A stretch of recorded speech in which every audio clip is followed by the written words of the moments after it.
हे भगवान, मैं हर महीने निस्वार्थ भाव से आपकी सेवा के लिए व्रत रखती हूँ, पर आज मैं आपसे एक छोटी सी चीज मांग रही हूँ। तारा के चेहरे पर फिर से वही हंसी लाती क्षण, उसे फिर से ठीक कर दीजिए भगवान।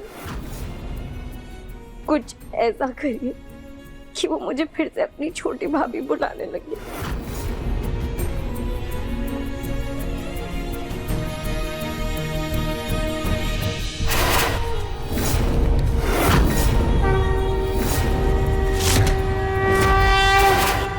हे भगवान, मुझे शक्ति दीजिए। मुझे अब उस शख्स का पता लगाना ही जो मेरे रिश्ते और इस घर का दुश्मन, जिसके पास पलक की एल्बम है और वो नहीं चाहता कि मैं पलक तक पहुंचूं।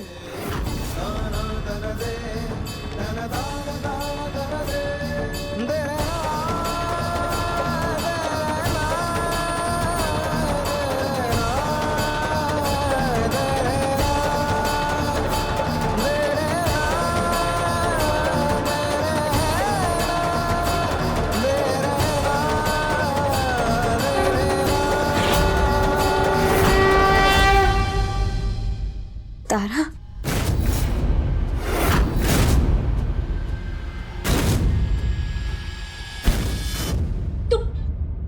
तुम फिर से यहाँ क्यों आई? जाओ यहाँ से, जाओ। तारा, ये भगवान जी का प्रसाद है। तुम मुझसे गुस्सा हो ना, भगवान जी से तो नहीं हो। तुम ये प्रसाद ले लो, तुम जल्दी ठीक हो जाओगे। मुझे तुम्हारे हाथ से कुछ भी नहीं खाना। कहाँ ना जाओ यहाँ से, जाओ। मुझे तुम्हारी शक्ल भी नहीं देखती, जाओ यहाँ से। जल्द ही मैं तुम्हारे सामने उस शख्स को लाके खड़ा कर दूंगी जिसकी वजह से तुम मुझसे गुस्सा हो। कहाँ ना जाओ, जाओ, जाओ यहाँ से।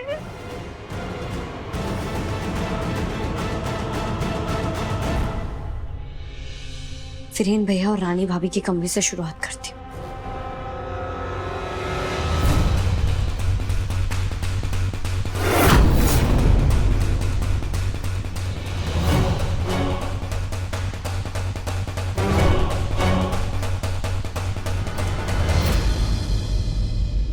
माँ, ये प्रसाद, वो मैंने भगवान से तारा के लिए मन्नत मांगी थी।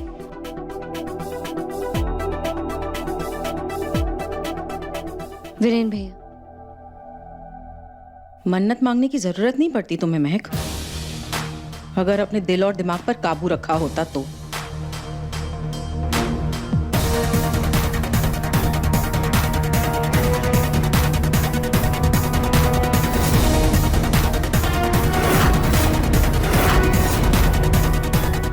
हो गया तुम्हारा? जी।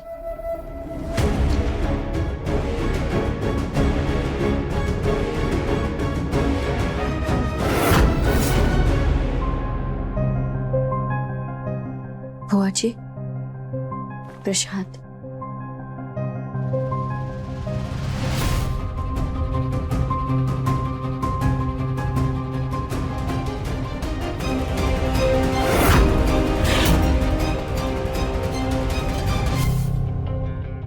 सनी,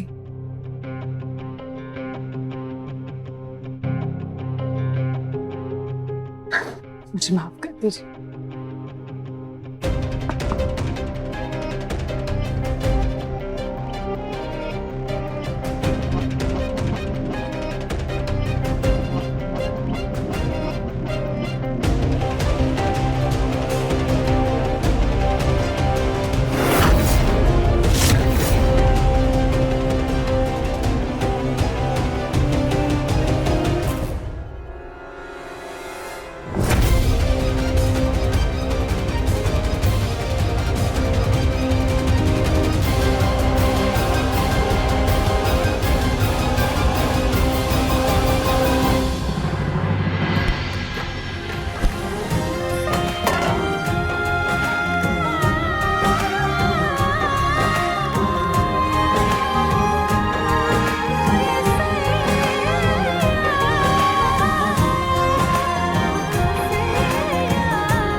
थोड़ी मोटी हो गई हो क्या? सच में? नहीं, अगर तुम मोटी हो जाती तो मैं तुम्हें संभाल पाता क्या? आप भी ना। पर थैंक यू मुझे संभालने के लिए। थैंक यू अपना वादा निभाने के लिए और इस घर की एक अच्छी बहू और एक अच्छी पत्नी बनने के लिए, अतीत को भूलकर आगे बढ़ने के लिए। महक, जब तक तुम मेरी अच्छी पत्नी और इस घर की अच्छी बहू बनी रहोगी, तब तक मैं तुमसे वादा करता हूं, मैं तुम्हें ऐसे ही संभालता रहूंगा। क्या हुआ? तुम्हें कोई बात अजीब लगी? तुम वादा निभाओगे ना? कितना बोलने लगे आप। ये लीजिए प्रसाद, मैंने तारा के लिए मन्नत मांगी थी।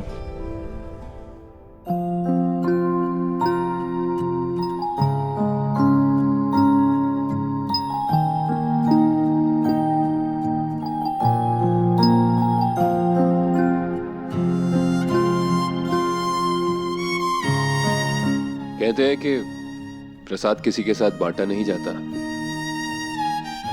लेकिन मैं तो तुम्हारे साथ अपनी जिंदगी बांट रहा हूं। फिर ये प्रसाद क्या है? वैसे आज मुझे ऑफिस में बहुत काम है, तो मैं चलता हूं।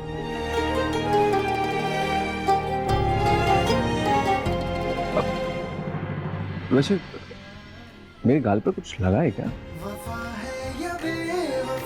नहीं, कुछ भी नहीं लगा। कुछ नहीं लगा? तुम्हारे गाल पर कुछ लगा हुआ है। एक कुछ भी नहीं लगा। उधर क्या है?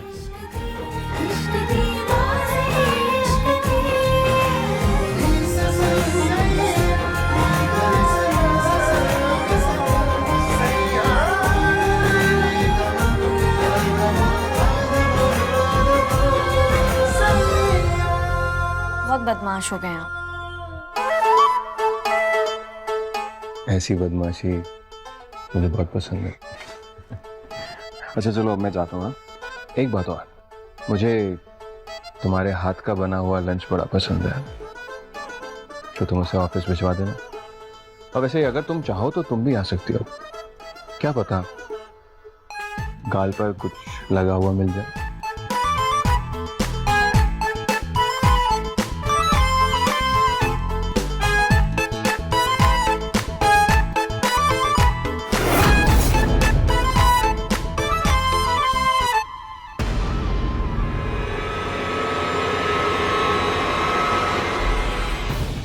मुझे माफ़ कर दीजिएगा मिस्टर अग्निवंशी, आपसे किया हुआ वादा तोड़ रही हूँ, पर अब सच बाहर लाए बिना मैं चैन से नहीं बैठ पाऊँगी।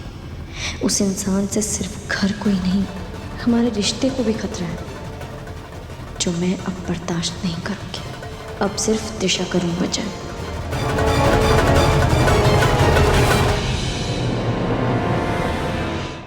एक्सक्यूज मी, इस रूम में एक्चुअली मनहूस अलाउड नहीं है, प्लीज गेट आउट। दिशा, ये भगवान का प्रसाद है। महक, मुझे तुम्हारी इस नौटंकी में कोई दिलचस्पी नहीं, और ना ही इस धुएं से अपने फेफड़े जलाने। सो प्लीज निकलो यहाँ से।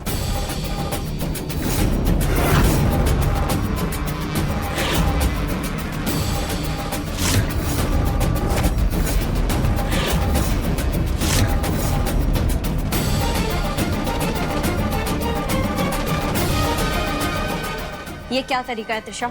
इंसानों की तो तुम्हें कोई कदर नहीं, कम से कम भगवान की तो कर लो। ओके, चलो निकलो। Get out.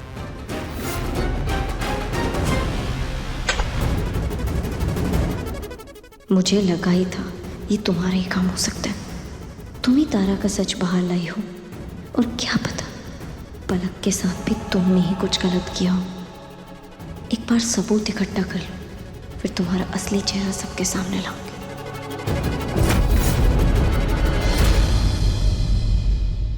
गुड मॉर्निंग माँ। Good morning. प्रसाद दिया आपने? मैंने तो प्रसाद ले लिया। पर तू इतना खुश? खुशी की तो बात है माँ, महक में बहुत सुधार आता जा रहा। उसने तारा के लिए भगवान से मन्नत भी मांगी है। कांच, मैंने सोचा था उसे भावनाओं में फंसाकर उसका इस्तेमाल करूंगी, लेकिन अब ऐसा लग रहा है कि वो हमारी चाल हम पर ही आजमा रही है। हमारा भरोसा जीतकर हमारी नाक के नीचे कहीं हमारा अतीत फिर से ना खोदने लगे हो। नहीं माँ, ऐसा नहीं होगा। उसने मुझसे वादा किया है कि वो इस घर में जासूसी नहीं करेगी। चल ठीक है, तू कह रहा है तो मान लेती। पर तुझे याद है ना पिछली बार पलक ने तेरे अंधे विश्वास का क्या हाल किया था? बस अब महक ऐसा ना करे। नहीं माँ, पलक में और महक में बहुत अंतर है, और आप चिंता मत करो, मैं उसे संभाल लूंगा। ठीक है, संभाल ले तू सब कुछ, पर ध्यान रहे संभालते संभालते अपने होश मत खो देना। नहीं कहूंगा माँ। वैसे मुझे अब इम्पोर्टेंट डील के लिए बाहर जाना है, आशीर्वाद दो। जीता रहे।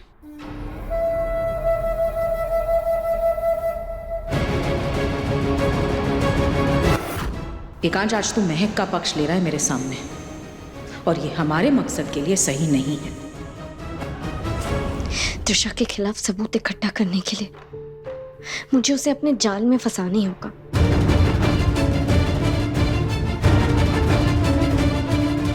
बस एक बार वो नीचे आ जाए।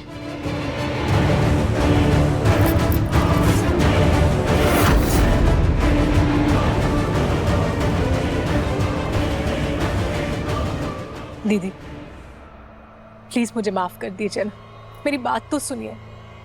मैं सच में शर्मिंदा हूँ, मुझसे बहुत बड़ी गलती हो गई। मैंने तो तुमसे कुछ कहा ही नहीं और कुछ कहना भी नहीं चाहती। भीम भैया कहाँ हैं आप?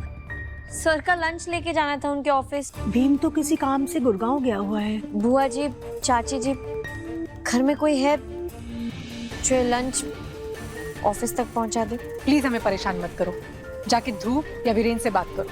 आप नाराज मत होइए, मैं खुद ही दे आती हूँ। आज मैं ही खुद लंच ले जाती हूँ। सर के साथ जाकर रोमांटिक लंच करूंगी।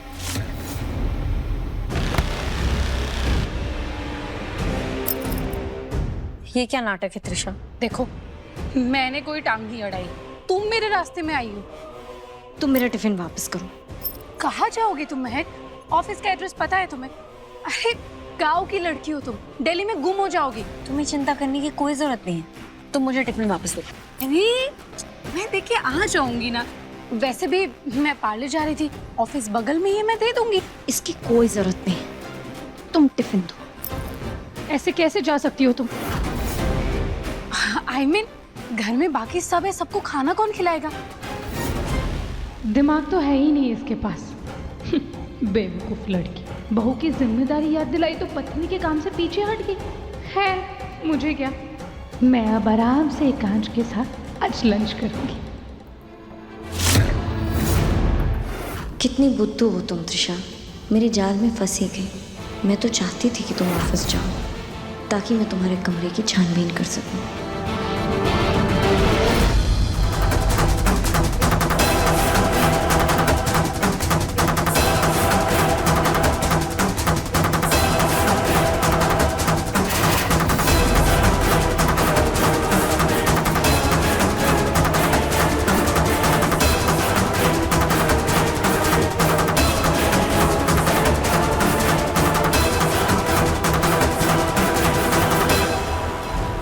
त्रिशा तो बहुत होशियार निकली, इसने वो कपड़ा ही छुपा दिया।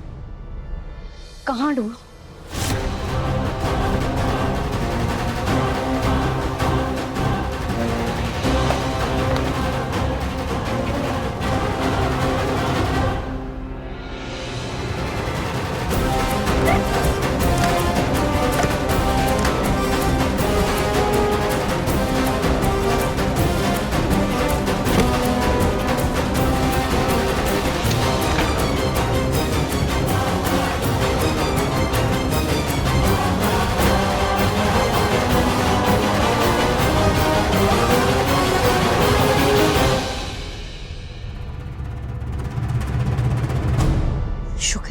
कम से कम बुक तो मिले।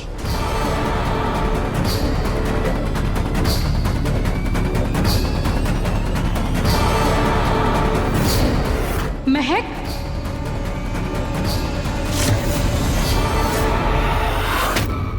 क्या कर रही हो तुम? वो तो मैं अपना पर्स भूल गई थी, वही लेने आई थी। पर अच्छा हुआ ना, कम से कम समझ तो आया कि मुझे ऑफिस भेजना तुम्हारी चाल थी, ताकि तुम मेरे कमरे में आके ये ताका झाकी कर सको। मैं ये सब क्यों कर रही हूँ तुम्हें अच्छे से पता है, तो ये सब नाटक करने की कोई जरूरत नहीं है त्रिशा। ये हाथ में क्या है तुम्हारे? दिखाओ। तुम्हें अच्छे से पता है इसमें क्या है, तो ये तुम्हें नहीं मिलने वाला। लगता है तुम्हारे सिर पे बहुत ज्यादा ही गहरी चोट लगी, इसकी वजह से ऐसे तारा जैसी हरकतें कर रही हो। ठीक है, अगर तुम्हें नहीं पता है इसमें क्या है, तो तुम्हें तो फर्क भी नहीं पड़ना चाहिए अगर मैं इसे ले जाऊं तो। बिना मेरी मर्जी के तुम मेरे कमरे से एक तिनका भी नहीं ले जा सकती। तुम लोगों की जान लेने का जुर्म कर सकती हूँ, लेकिन मैं तुम जैसे मुजरिम के कमरे से एक सामान तक नहीं ले जा सकती। नहीं, अब चुपचाप दिखाओ हाथ में क्या है। नहीं दिखाऊंगी इस बार त्रिशा, मैं ये सबूत तुम्हारे हाथ नहीं लगने दूंगी। सबूत? किस बात का सबूत? दिखाओ।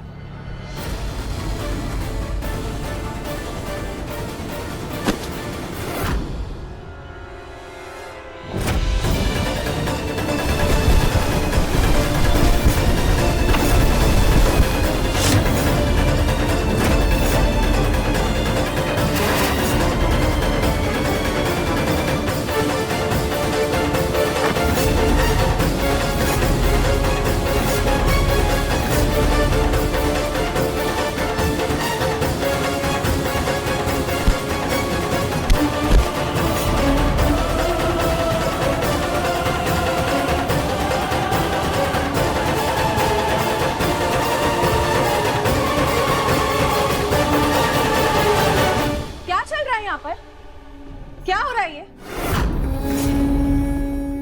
सुनीता आंटी, आपकी बहू पागल हो गई है, मेरे कमरे में आके मुझ पे हमला कर रही है। क्या? चुप करो त्रिशा। माँ, वो इसने ये एल्बम चुराई थी, मैं वही ढूंढने। एल्बम? कौन सी एल्बम? क्या है इस एल्बम में? वही तो मैं भी पूछ रही हूँ। बोलो महक, क्या है इस एल्बम में? माँ वो इसमें पलक और एकांशी की शादी की फोटो।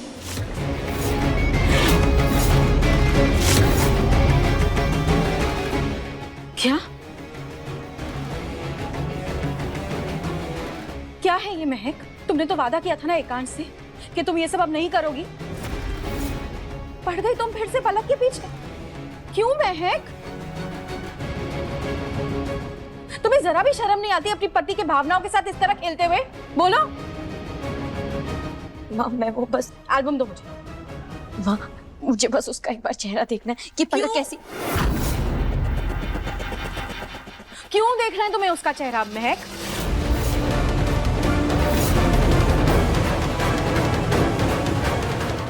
माँ, चेहरा देखने वाली बात पर इतना गुस्सा क्यों कर रही है? क्या सोच रही हो तुम? देखो, तुम एक बार ना ठीक से डिसाइड कर लो कि तुम्हें क्या चाहिए, तुम्हारे लिए क्या ज्यादा जरूरी है। पति से किया हुआ वादा, उसकी भावनाएं, या फिर उसके दुश्मन का चेहरा देखना।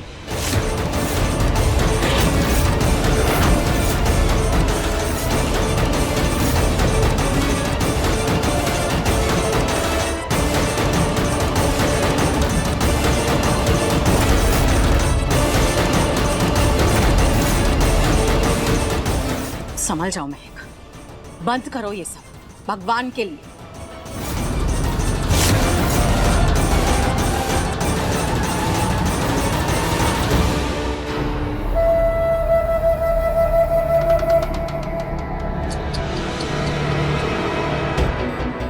ये सबूत भी हाथ से गया। सो सैड महक। त्रिशा, मुझे पता है कि तुमने ही पलक के साथ कुछ किया जो मैं सबके सामने ला कर रखी। तुम्हें जो करना है तुम कर लो। ट्रस्ट मी महक, मेरे खिलाफ तुम्हें कुछ नहीं मिलेगा, क्योंकि जब पलक गायब हुई थी तब मैं अब्रॉड में पढ़ाई कर रही थी, और अब पलक का जो होना था वो तो हो ही गया। पर तुम अपना ख्याल रखना, क्योंकि जिसने पलक को मारा है वो अभी तुम्हारे पीछे पड़ गया है। वैसे मैं तुम्हें एक बात बताऊं, तुम्हारे पास बचने का एक रास्ता तो है, भाग जाओ। भागना तो मैं तुम्हारा मुश्किल कर दूंगी, बस एक बार सबूत तो इकट्ठा कर लेने दो।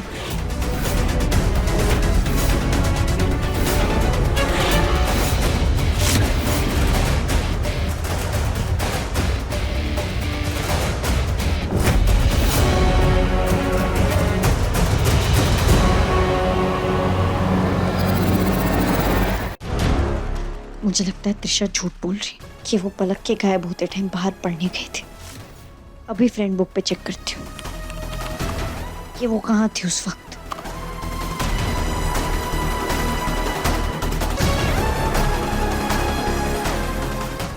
त्रिशा सच में पलक के गायब होने के टाइम यहाँ नहीं थी, वो बाहर पढ़ाई करने गई।